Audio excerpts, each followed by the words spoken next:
The 17th of April 2023, you're welcome back. This is on the Pylons vis-a-vis the North-South Interconnector. There are several examples in Ireland where underground cabling is being done, where the like of the North-South Interconnector is being placed underground. There was always a lot of controversy and a lot of ignorance as to what exactly would be put underground. There have to be alternating current three-phase cables, which a lot of people, including many of the lobby groups, didn't seem to understand. Local councillor, County Councillor Clifford Kelly, a senior politician on the Fianna Fáil side of the House, was on the radio today, and his answer is they're not coming into the land, they won't be let in, there'll be all kinds of resistance and all of that. This is a man who's been part of the state apparatus for a lifetime, and so he seems to be recommending some sort of resistance. He doesn't exactly say what that is. The law is there. Eirgrid don't even comply properly with the Electricity Act. You might as well be idle as talking about Electricity Act or any legislation to any councillor, any politician, and indeed 90% of the people. They look the other way. I don't know much about that now. You see, you can't tell them. Now, the simple hard fact of the matter is that the North-South Interconnector is part of a plan or programme by government for energy, which includes 600 megawatts of wind energy in the north-west. And North-East Pylon Pressure Group did not want to go against wind. They wanted to get the pylons on the ground and plenty of windmills. When the turbines were when it was going hot and heavy, and the public inquiries and all going on to the planning, there was application for 87 big windmills almost along the same corridor, and they never raised their foot to it or hand to it, and they put me out of a meeting in Navan and told me to get out and don't come back. Okay, and I am in the courts now. The real situation is that the plan for energy has to be assessed under the SEA directive, and an environmental report has to be compiled, and that includes the overall plan or programme and then the parts of it which can be modifications. So essentially there should have been an SEA done for the whole energy programme of the country, and then there should have been one done for a modification, which was the pylons. There should be one done for onshore wind and offshore wind and all of that. Totally and utterly ignored. You'd think that that wouldn't work. You'd think you couldn't do that. But the EU Commission is pushing that. So let me just explain to you. Number one, Mr. Pat Swords went into the High Court, and after 4 or 5 years plugging away, the judge threw it out. The High Court judge threw it out in Dublin.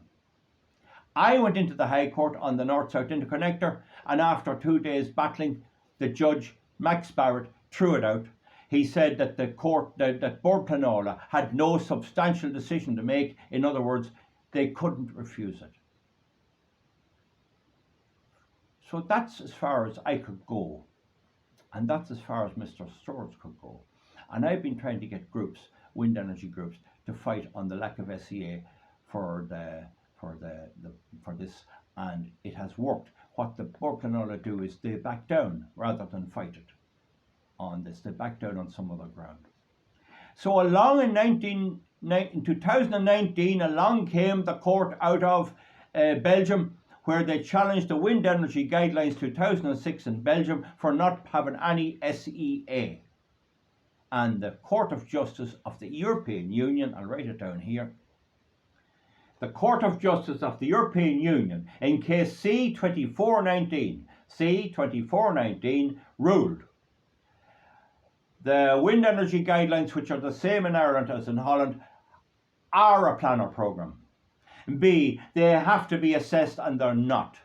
And therefore the plan of permission in Belgium has to be quashed. And then it went on to answer a question by the Belgian government, what happens to the existing wind farms? And it ruled they have to be pulled down. The plan of permission has to be taken out and has to be pulled down. And that's what I'm about at the moment, but it'll take some time. Okay. The next thing, and this is very important, along came Friends of the Irish Environment, a left-wing type global warming all type of an organisation, but they came along anyway, and they made the point that Project 40, which is an extension of the National Renewable Energy Action Plan to build all this junk, is not assessed under the SCA directive. The very same as Mr. Swords' case and my case. And don't forget, the Artis Convention is law in Ireland, and that's all part of our case as well, thrown out by the nice cushy judges in the Irish High Court. I'd say there was one or two High Court judges which would have sided with us, but the system made damn sure they didn't get near it. It was all judges that were considered a safe pair of hands that got at it. And in the case of the Friends of the Irish Environment, I could tell them they were getting nowhere in the High Court. Now it's 40 grand with councils and all, 40,000 of your own cost. You don't have to pay the other side's costs in an environmental case. It's 40,000 with VAT and everything up front. If you have to appeal to the Court of Appeal, it's a minimum of 20,000, if not more, up front. And if you have to go to the Irish Supreme Court, it's a minimum of 20,000 as well up front. Total 80,000. And one man over in Sligo did this over a wind farm, and he had an awful job. He had to go, it nearly destroyed him. But eventually he won his case in the European Court of Justice, that the Irish judges were trying to force him to pay his cost, the cost of the other side, but he beat them. And in fairness to North East Pylon Pressure Group, they were levied with $250,000 in costs, and they pursued it to the European Court of Justice, and the European Court of Justice said they didn't have to pay their costs, and even where it wasn't environmental law like land law, they shouldn't be levied with costs. So that's what you have to do to beat these rascals. Anyway, I don't know how the Friends of the Irish Environment get their funding or what they did, and I'll be I have another effort, and I'll be making another video on that, where maybe viewers would like to help a little bit with a small bit of finance. That's coming. But Friends of the Irish Environment went to the Supreme Court. They went to the Supreme Court in Dublin. There's 9 judges on the Supreme Court. Only 7 have to sit, and the 7 of them sat. Okay, folks, the 7 of them sat on this. Remember now, the High Court and... Oh, sorry, I didn't tell that right. The Friends of the Irish Environment haven't been beaten in the High Court, appealed to the Court of Appeal, and there's 3 judges on the Court of Appeal. That's a court that was brought in to lighten the load on the Supreme Court. 3 judges. The judge in the High Court was Mr. Justice Barr. 3 judges in the Court of Appeal rejected Friends of the Irish Environment's case. They threw it out. Now you see, first of all, you go to the High Court. I'll take out this here because it's not relevant. You go to the High Court, then you go to the Court of Appeal, and then you go to the Supreme Court. Okay? 40,000, 20,000 and 20,000 euros minimum. With lawyers. And most lawyers don't understand this and don't want to know about it. Anyway, they went to the Court of Appeal, and 3 judges in the Court of Appeal said, no, oh no, sure, it's government project. Oh, it's budgetary. The Irish government's case was, oh, we're budget, and we're the government, we don't have to comply with the SCA directive. See? And there is a condition in the directive about budget.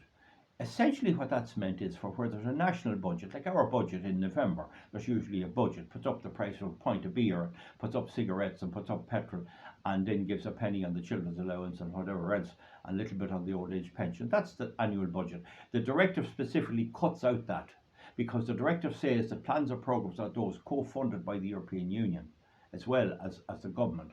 But it allows that little leeway that the government can strike a budget, and it's only when they go to implement it then and put it into a plan or program for electricity or whatever else that they have to do the SCA. But what they're saying is that once they say it's budgetary, once they lay down the finance and set out the finance, they are not bound by any directive. They can lay out the whole money there and produce the plan and call it exempt. So that was what the Court of Appeal ruled. No joy, lads. So that was 2 courts in Ireland failed and refused to uphold the directive. And Mr. Justice, is he Dolan or Nolan? Dolan, I think, he was on the European Court of Justice, and said he couldn't believe how Irish courts refused to deal with it. Anyway, Friends of the Irish Environment turned around and went to the Supreme Court, and 7 of the 9 judges ruled, and all 7 give their ruling. And the number of the case, and you can get it there, it's 70222. The case started in May 22. Okay, well, see now, make sure that's right. Folks, in 10 minutes, this is the case, 727. I give you 702, that's wrong. Now, you go into the case, Friends of the Irish Environment, 727 of 2022. And I may post here under a link to it or something that will let you go into that. But the point is, what's in there at the minute is it's lodged with the European Court of Justice. The judges have given their question, and they've asked 3 questions. And essentially those 3 questions are, does the fact that it's a budget matter? And the answer has to be no. The directive is, if you're doing work, you're doing a plan or project, you have to do the SEA. They're going to lose that. And there's other questions then asked to clarify some of the defences that's put up. So is it a plan or programme, is it not? So there's 3 questions that are there, and I can deal with them after. But the point is, those are now before the European Court of Justice. That could take a year. And if anyone has a wind farm or anything and goes into the High Court and quotes that case, the case has to be adjourned. It could be 2 years till that's dealt with, and that would mean there'd be no wind farms built for 2 years until this is straightened out. Okay.